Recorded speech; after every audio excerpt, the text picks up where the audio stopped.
This is the Leitmotif and Movement Podcast, a father and son's journey into the vast worlds of music. I am your host, Mike Ficklin, and joining me on this epic musical journey is my son, Michael Ficklin. This show is dedicated to the discussion of music and introducing Michael to music from the past and present. We discuss music mainly from the genres of rock, hard rock, and heavy metal. We also, from time to time, dive into film and video game scores, and we sprinkle in some surprises along the way. Michael, what have you been listening to this week? I have not listened to anything. Nothing other than what was assigned for this episode? Yeah. Any particular reason why? Other Other than the fact that you've been sick last week? That was the main reason. Just haven't been much in the mood to listen to music? No. Fair enough. It happens. I've listened to a few things that I thought I would talk about here.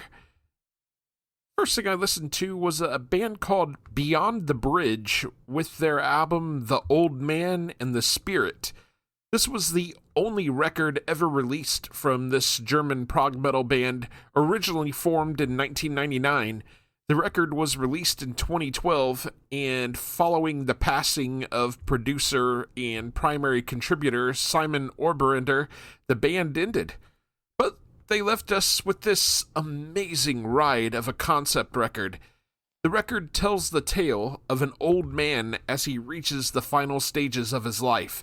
Reflecting on his life, he still is searching for the meaning of his own existence. And as he cries out, the spirit hears him and descends. She offers him a trade. She will offer the old man all of the knowledge she had gained in all the years of her immortal existence in exchange for all the emotions he's gone through in his existence, since she cannot experience emotion. The album reminds me very much of something Arion might do, featuring two singers, Herbie Langens and Delenya Marr, each playing the roles of the old man and the spirit. It's a roller coaster of a ride, and well worth taking the time to listen to multiple times. Musically, the album feels huge and sweeping. If you like big rock metal operas, you're gonna love this. This is my pick of the episode. Something else I listened to was an album called The Frail Tide by a band called Bellacore. This was the first time I've ever actually sat down and listened to an entire record from this Australian melodic death metal band, and I wasn't disappointed. Doom-laden and heavy as hell, with a very Opeth-esque progressive sound mixed in for good measure. Flawlessly incorporating acoustic passages, piano, and even a touch of flute. No clean vocals can be found here. I came away from listening to this ready to hear more from these guys. I will definitely be digging into more of their discography. Also listened to the 3 new songs from Cloudkicker under a collection titled Things You Can't Change. I had almost lost hope that Ben Sharp would ever return to his Cloudkicker project. I was so surprised and happy to see that he's started to release new music as Cloudkicker again. If you've never heard Cloudkicker before, you're in for a treat. I would describe the sound as post-metal. Ben has released 3 new singles over the last few weeks, and they all fall under this collection. The first song he released was actually called Things You Can't Change, but he's released the subsequent singles under that as well.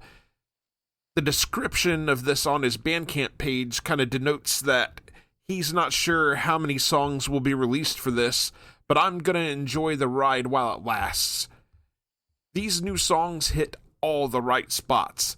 If you love instrumental post-metal with big soundscapes and heavy guitars, you're going to love this. The last thing I wanted to talk about, I listened to Atreyu's The Curse 2025. This is a complete re-recording of their 2004 record, The Curse, featuring their current lineup. It was done to celebrate the band's 20th anniversary. For those like me that enjoyed the original version of the album, you will find a much cleaner and sharper sounding record. The band does a good job of showing its growth over the last 20 years. Mark Porter McKnight does an admirable job on the screaming vocals, in my opinion. It's certainly not original vocalist Alex Varkatzis, but I think Mark brings his own flavor to the songs.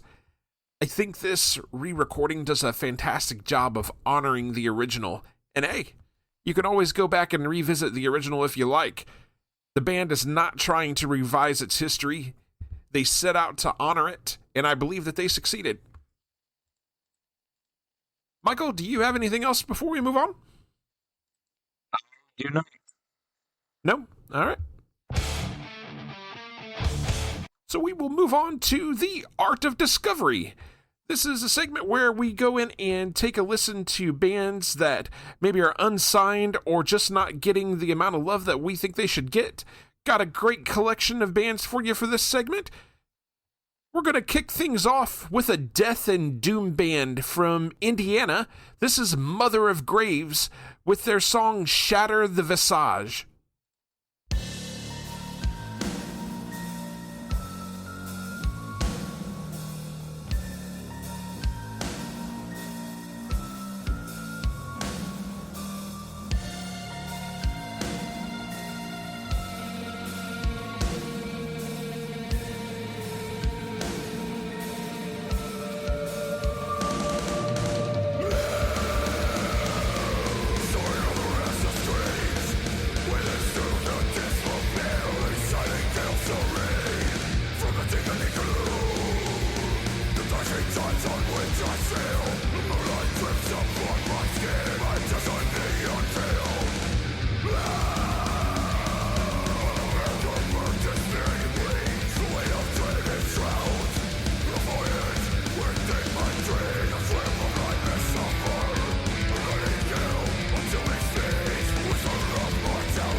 And once again, that was Mother of Graves with their song Shatter the Visage. This comes from their record titled The Periapt of Absence. You can purchase their music from their Bandcamp page, motherofgraves.bandcamp.com. Michael, that instrumental breakdown mid-song is sick, man. It is so good. It was amazing. Well done. Yes, absolutely well done. And these guys are from Indiana, man. We may have to go try and check these guys out.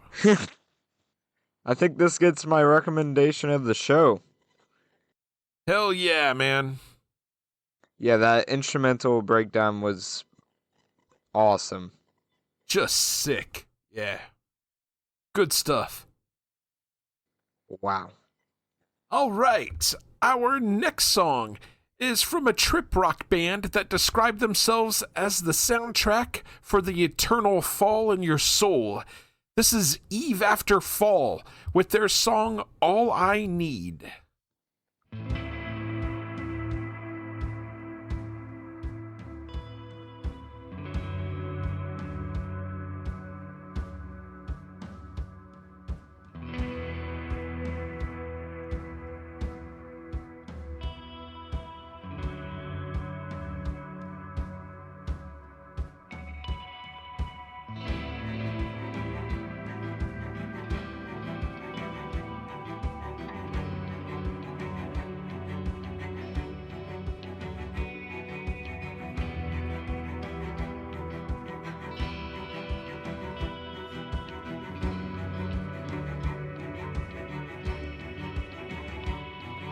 Saturday at 5, I take my car for a nice trip. Enjoy the sunset standing on the cliff. Gentle wind pierces my clothes. I feel strength in every cell. The memories of my past prevent me just to know who I am and where is my birthplace. What were these strange people? They held religious rites. I was there.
And once again, that was Eve After Fall with their song All I Need. And that comes from their record titled Endless Trip. You can purchase their music from their Bandcamp page, eveafterfall.bandcamp.com. Michael, I really enjoy the atmosphere and the ambiance off that song. It is super cool. It kind of reminds me of a cross of like the Sundays and the Cure. That was just awesome. Well done. Vocals were good. Trying to say atmosphere? Yeah. Yeah. Was amazing. Yeah. Ethereal, haunting, melancholic, great stuff. Yep. All right, our final band for the segment is a heavy metal band out of California. This is Haunt with their song Not the Same.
And once again, that was Haunt with their song Not the Same. That comes from their forthcoming record titled Ignite.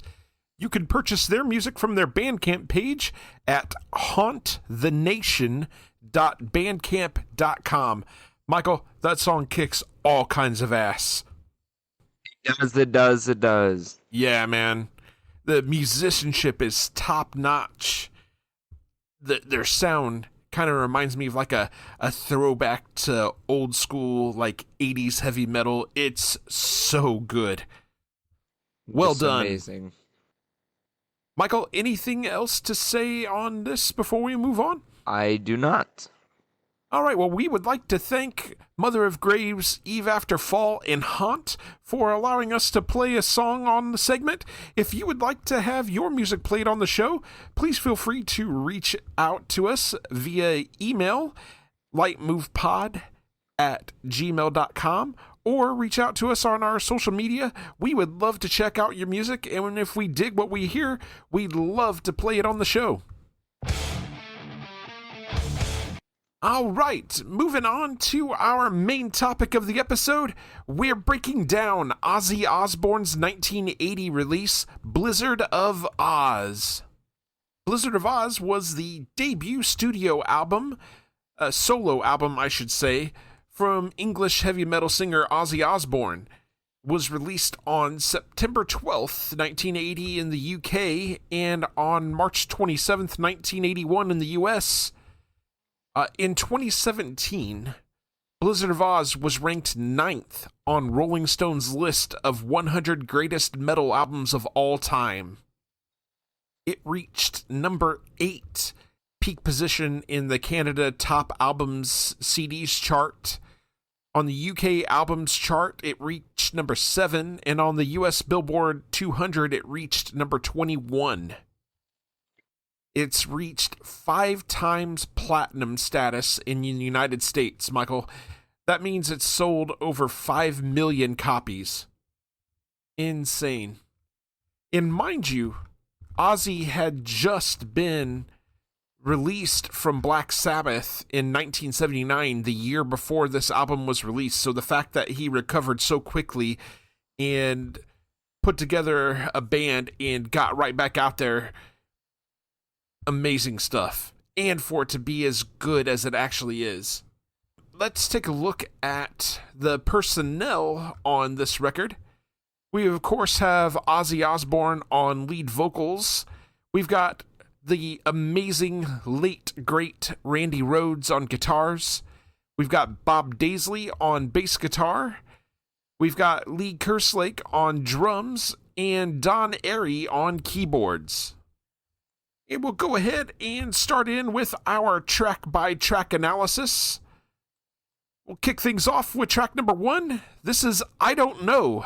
Michael, what do you have on this? The fun fact. This song is the 4th highest played song on the album with 19 million plays. I believe it. I do believe that this was one of the more popular songs to come from this album. So yeah, I believe it. What do you got on this? I like the riff that opens up this song. It's just amazing. Then it gets in, and those drums are awesome on the album. They may not be shown as like talented, like I don't know how to express it, but it may not be heard as much, but you can definitely tell the drums are there. Vocals are great. Just a great song. Yeah. This song is an absolute banger. The sounds of Randy Rhoads' guitar hits you in the face. A gritty, thick, tasty guitar riff, followed by the sounds of Ozzy's piercing vocals cutting through. I cannot understate how much I enjoy Rhoads' guitar work on this song. The mellow, laid-back section around mid-song is so good. It kind of has a light, airy feel to it. Then there's that nasty guitar solo around 3.5 minutes in. It's absolutely killer. Ozzy's vocal work is so good on this. You can almost feel his anxiety with every delivery of the lyrics in the chorus. Bob Daisley's bass work is very good on this. Just a terrific bass sound. Together with Lee Kerslake's drums, they absolutely hold down the rhythm section. This song would become Ozzy's second most performed song. Lyrically, the song is touching on Ozzy's sense of confusion and worry about his future after being kicked out of Black Sabbath. Such a damn good song. Michael, do you have anything else on this one? I do not. Okay. We'll move right along to track number 2. This is one that almost needs no introduction. This is Crazy Train. Michael, what do you have on this? So, this song is Ozzy's biggest song on Spotify. Guess how many plays it has? Has it reached the billion mark? Has not. How about the 900 million mark? Closer. 850 million. Close. It was 831 million. Yep. I totally believe it. You can't escape this song. The opening to the song is amazing. The riff is just even more amazing. The vocals, great. Drums are amazing. Just all around amazing song. Had you ever heard this song before Yes. you listened to the record? Yeah. Yeah. I just didn't know the name of the song or who sung it. Who it was by? Yeah. Yeah. You can't escape it. I promise that even if you don't like or listen to rock or metal music, you know this song. You've picked it up through cultural osmosis. You hear this in sports venues, music Big venues. words. You hear it sampled in hip-hop music. It's so instantly recognizable right from the get-go, with Ozzy's now iconic shouting of "all aboard." This followed by the syncopated bass and drum riffs from Daisley and Kerslake. The guitar riff is equally recognizable. Rhodes' guitar riff to open the song goes so hard, and it's just as iconic. The main guitar riff on this song is so catchy. Something easy to bob your head to. Ozzy's vocal work here is so good. How can you not find yourself singing along? Rhodes' guitar solo around the halfway point will melt your face. It's so damn satisfying.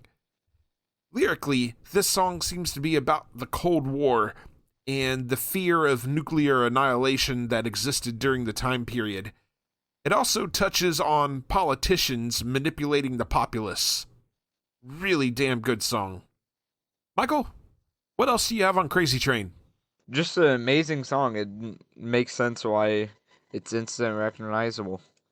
Yeah, definitely makes sense why it's his most popular song for sure. Mm-hmm. All right, so we'll move on to track number 3. This is Goodbye to Romance. Michael, what do you have on this one? So this song is their third most popular song on this album. No kidding? This one? Yes. Wow. That catches me by surprise. Okay. Guess how many plays it has? Oh, I don't know. 300, 400 million? Nope. Higher? Lower. Way lower. 90 million. Lower. Okay. What is it? 20 million. One more million more than I don't know. So hold on. This is the third most listened to song on the record, but it only Yes. has 20 million listens? Yes. That doesn't bode well for the rest of the record. All right, There, well, let's hear what do you got on this? the song has pretty good drum work, good riff. The vocals are good, and the feeling in this song is kind of depressing. It is. It's kind of a sad, melancholic song, isn't it? Yeah. Did you like Ozzy's vocals on this? Yeah, I had said his vocals were pretty good. Yeah. This is a ballad, and it's a good spot for it after two hard-rocking songs. Daisley's bass work on the song is fantastic. In fact, I think it really carries the song. Rhodes' guitar work here is more subdued on this for the most part. He does get a bit of a solo around the halfway point. Ozzy's vocals are laden with sorrow and melancholy. You can hear the hurt, but you can also feel his sense of optimism and hope for his future. Lyrically, it's about Ozzy saying goodbye to Black Sabbath and about looking forward to what the future holds. It's a solid ballad. Michael, anything else on Goodbye to Romance? I do not. Okay, so we will move right along to track number 4. This is D. Michael, what do you have on this? The riff on the song's pretty good. It's just instrumental. I don't really have anything on it. Out of curiosity, where's it rank on Spotify? Oh, I need to do. Go ahead. I need to count. Yeah.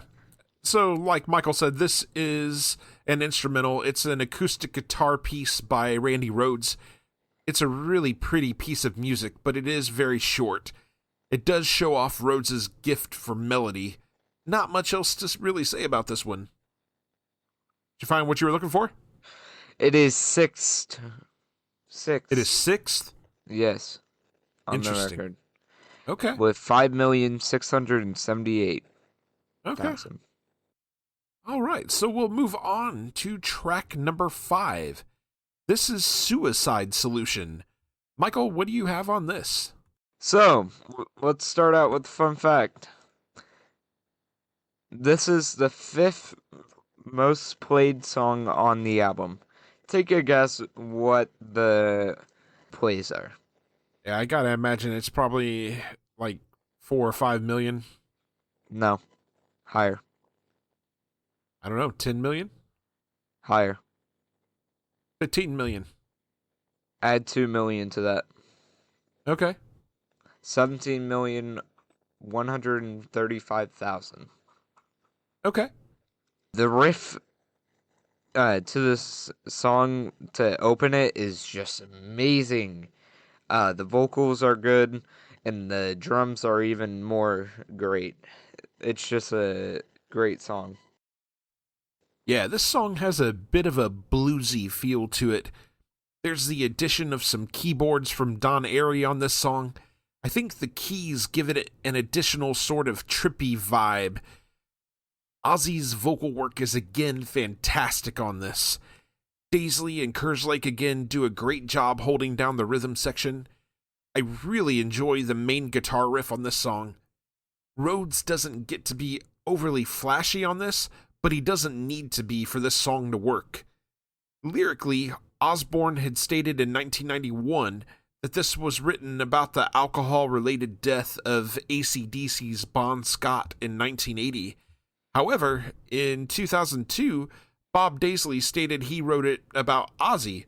So, a mystery to be solved. It will never be solved. It's probably not going to be solved now, that's for sure. Yeah. Michael, anything else to say on Suicide Solution? No. Okay. So now we'll move on to track number 6. This is Mr. Crowley. Michael, what do you have on this? So, this is the second biggest song on the album. Take a guess what it's at. I have no idea. Just say guess. I don't remember what the number 1 was, so... The number 1 was at 831 million. I don't know, maybe 600 million? Lower. What is it? 109 million. That is a crime. This is... yeah, that's a crime. Well, I'll get into it here in a minute. What do you got?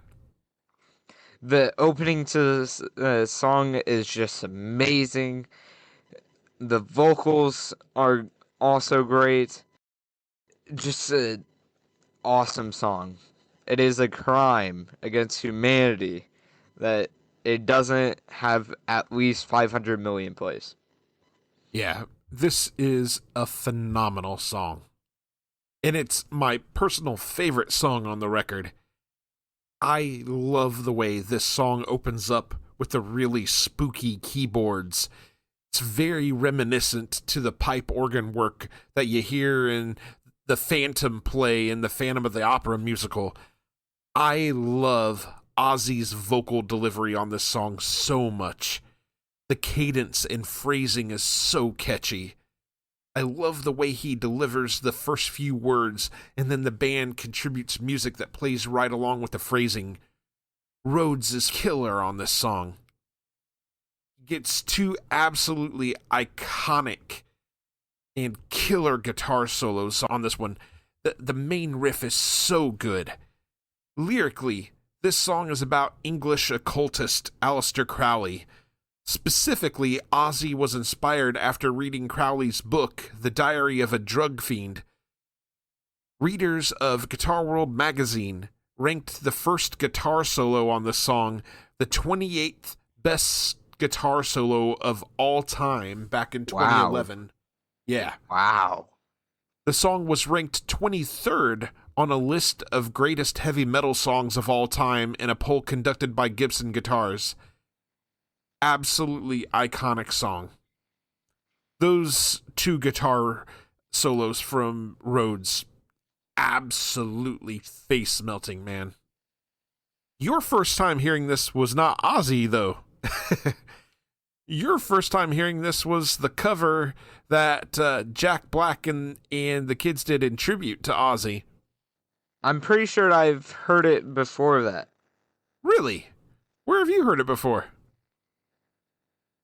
Just sound familiar. Okay. Interesting. It's kind of the same thing with Crazy Train. Yeah, but Crazy Train is definitely one of those songs that you can't escape. Better. I don't remember hearing Mr. Crowley like on the radio a lot or anything like that, or, playing at a sports venue. Interesting. Do you have anything else on Mr. Crowley? I do not. Okay. So we'll move on to track number 7. This is No Bone Movies. Michael, what do you got on this? Interesting song name. I just gotta put that out.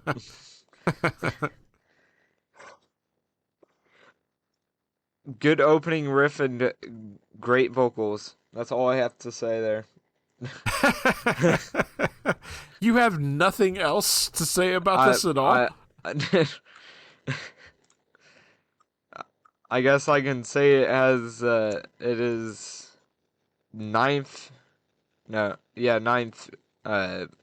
the most played song on the album. 4,952,000. Fair enough. Yeah. If there's a weak spot on this album, this is it, in my opinion. Musically, this very much feels like a classic 80s hard rock song. The lyrics are silly. Ozzy does a good job with his delivery of them, but they are just compared to the other songs on the record. Rhodes does get a pretty good guitar solo around the halfway point. The main guitar riff is a good driving riff backed by the driving bass line from Daisley and booming drums from Kerslake. The band kind of jams the closing moments of the song, which I do enjoy. Lyrically, this song was written about Daisley's dislike of adult films. It was originally intended to only be used as a B-side, but was added to the record in order to give drummer Lee Kerslake a songwriting credit. Okay, there's your credit. Congrats. It's just, yeah. There. Yeah. With, Michael, anything else to say about No Bone Movies? It's no. your favorite, right? Please, delete this. Make it, at least change your name. All right, so we'll move on to track number 8. This is Revelation, Mother Earth. Michael, what do you have on this? So, this song is the 8th played song on the album at 5,059,000. And apropos enough, it happens to be track number 8. Go figure. The opening to the song is good. The vocals are amazing. The drums and the riff is just great. There's just the guitar riffs on this album is just greatness. Best way to put it. Yeah, the late, great Randy Rhoads was absolutely phenomenal. Yeah, Revelation Mother Earth is a melancholic ballad. You can hear the impassioned and emotional pleas in Ozzy's vocal performance. The addition of the bells in the song give it a sort of apocalyptic feel. I really enjoy the keyboard solo towards the back half of the song. It's a really pretty section. Rhoads does get to rock out a bit towards the end of the song. It's a pretty good way to close this one out. Lyrically, this song discusses climate change and the environmental damage caused by humanity. Out of curiosity, Michael, did you pick that up when listening to the song? Nope. Nope. Do you have anything else on Revelation? I do not. All right. So we'll move on to track number 9. This is Steal Away the Night. Michael, what do you have on this? This is the 7th most played song on the album. I could see it. At 5,624,000. Okay. The opening to the song is amazing. The vocals and drums and that riff are just crazy awesome. Just amazing song. Yeah, the end of the previous song leads perfectly into the beginning of this one. This is actually the final song on the original release of the record. Oh. We're back with the hard rock riffs. Love the main guitar riff from Randy Rhoads. Again, Kerslake and Daisley do a tremendous job in the rhythm section. Ozzy's vocals are fantastic on this. Rhoads' guitar solo just rips. This song just flat out kicks ass. Outstanding way to close out the record. Lyrically, this song is about an intense and spontaneous love story. Michael, I know that's exactly why you love this song so much. Nothing to say? I said no. Do you have anything else on Steal Away the Night? Dude. Okay. So we'll move into the final track. This is track number 10. You looking at me, looking at you, looking back at me, staring through the mirror, through your eyes, all that stuff. Michael, what do you got on this one? Wait, what?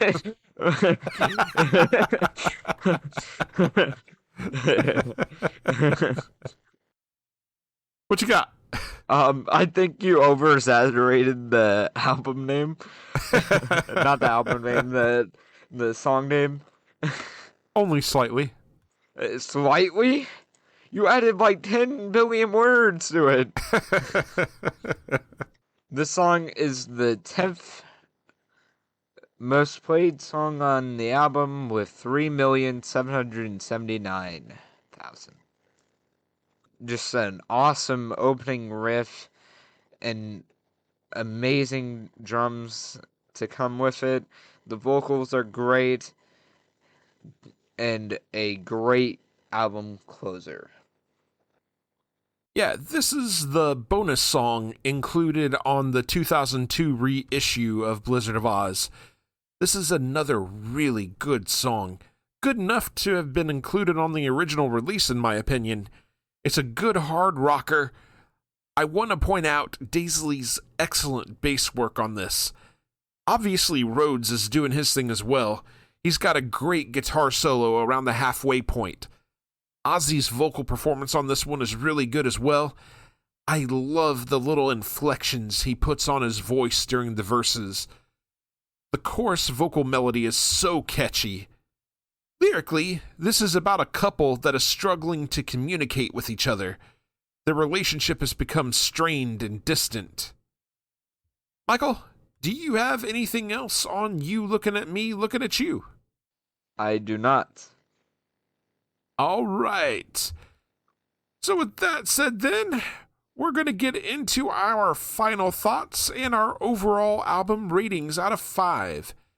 Michael, go ahead and give us your final thoughts and your album rating. This album was pretty good, especially coming right off of Ozzy getting kicked out of Black Sabbath. That was just amazing. That Hell of he a way to was- rebound, right? Yeah. There is like one song that is very questionable. Is this your inside? Hey, you're stealing my jokes. I'm still gonna have to give it a 5 out of 5. Amazing. 5 out of 5 from Michael. And rest in peace, Ozzy Osbourne. 100%, man. Rest in power. For me, despite its flaws, it's still a perfectly executed debut solo effort for Ozzy, having just been ousted from Black Sabbath the year before and unsure of himself. He wears his emotions on his sleeve. The band around him is absolutely superb. Bob Daisley, Lee Kerslake, Don Airey, and the incomparable Randy Rhoads absolutely bring it. For me, Daisley and Rhoads really stand out. Daisley's bass work is so good, holding down the low end effortlessly, keeping the rhythm going and enabling Randy Rhoads to show us his skills on the guitar. To say Rhoads' guitar work is legendary on this record would be an understatement, vastly underselling the gifted songwriting and prowess that he puts on display. Ozzy's vocal performance on this record is iconic and legendary as well. His choices on songs like Crazy Train, Mr. Crowley, and You Looking at Me, Looking at You show how gifted of a singer he is. Ozzy proved beyond a shadow of a doubt that he was here to stay, a metal legend reborn. This record gets 5 out of 5 from me as well. And that takes us to our question for the audience. What is your favorite track on Blizzard of Oz and why? Bonus question. What are some of your favorite Ozzy songs and or memories? And an extra bonus question. What song do you think is my favorite song on this album? Can't wait to get some of the responses on this. Michael, anything else to say before we close up? Nope. Okay. So now we'll move on to our segment called Can't Wait. This is new music coming soon. Michael, dare I ask? No.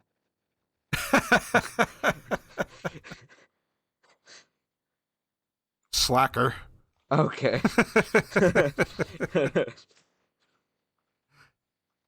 For me, on August 15th, the new record from Chevelle, Bright as Blasphemy, drops.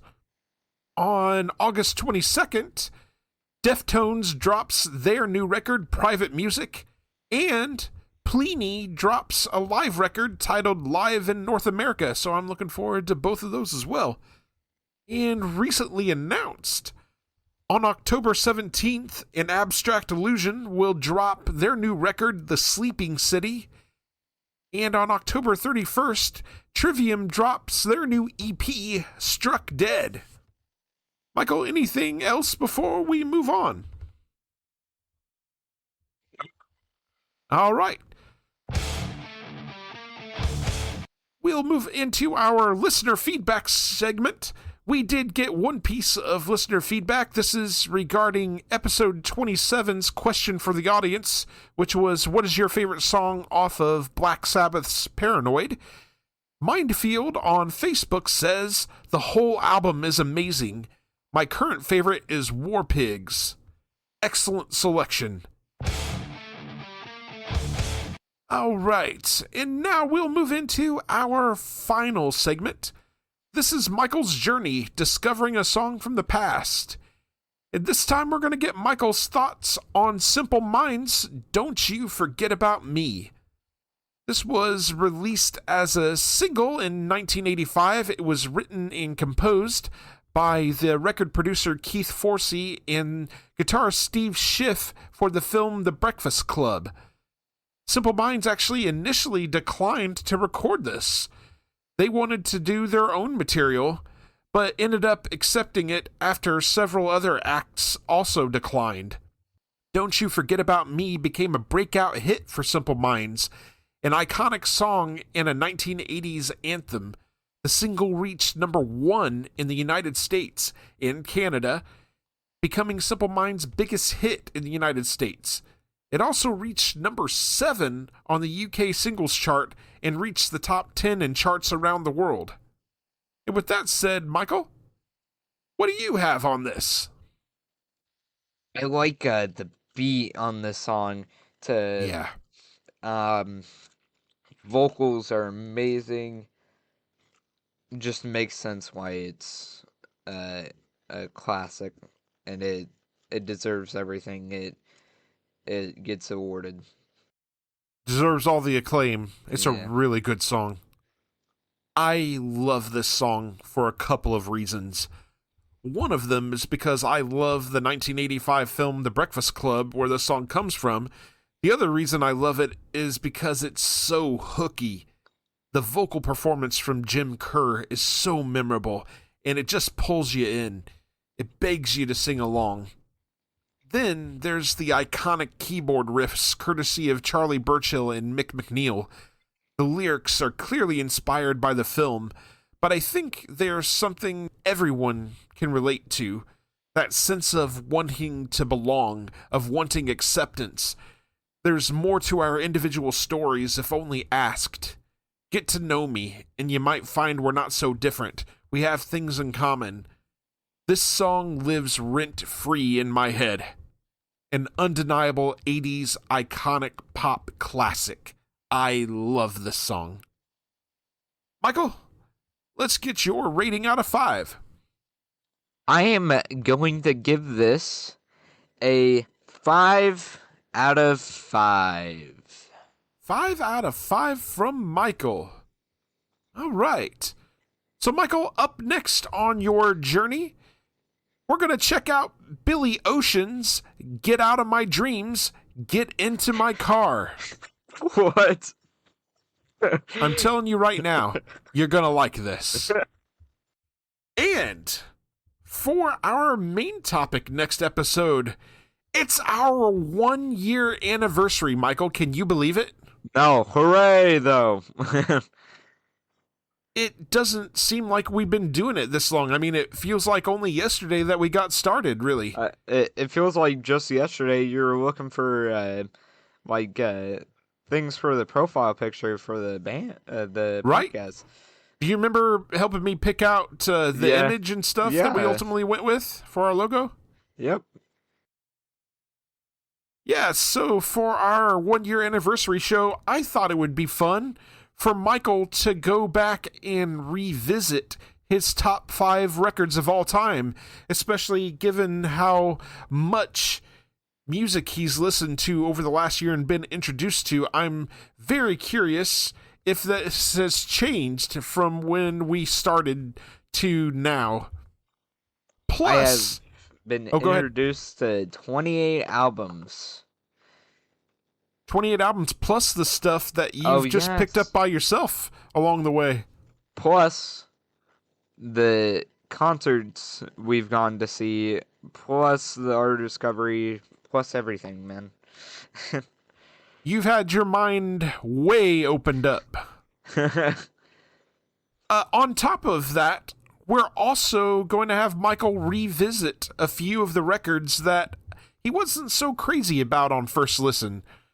So we're going to see if his thoughts have changed a bit on some of these on a re-listen. We hope you'll come and take a listen and have a good time with us for our 1-year anniversary show. It should be a lot of fun. And with that said, we want to hear from you. We will read your emails and messages on the show. We have only one request: keep them clean. There are several ways to contact us. You can email us at lightmovepod@gmail.com. You can also reach us on several social media platforms: Facebook, Blue Sky, Instagram, and Threads. Details on how to connect with us are in the show notes. We are part of the SPDM Crew Podcast Network. Check out all of the podcasts on the network by visiting spdmcrew.com. If you like the show, subscribe to us on your favorite podcasting platform and share with your friends and family. We are available on Spotify, Apple Podcasts, iHeartRadio, and a variety of other platforms. We are also on YouTube. Can't find us on your chosen platform? Shoot us a message and let us know. Leave us a 5-star review on Apple Podcasts. This helps us be found in the algorithm. Make them good and we'll read them on the air. Are you in a band and you'd like for us to check you out and possibly drop a recommendation on the show? Shoot us a message. We'd love to check you out and give you a shout.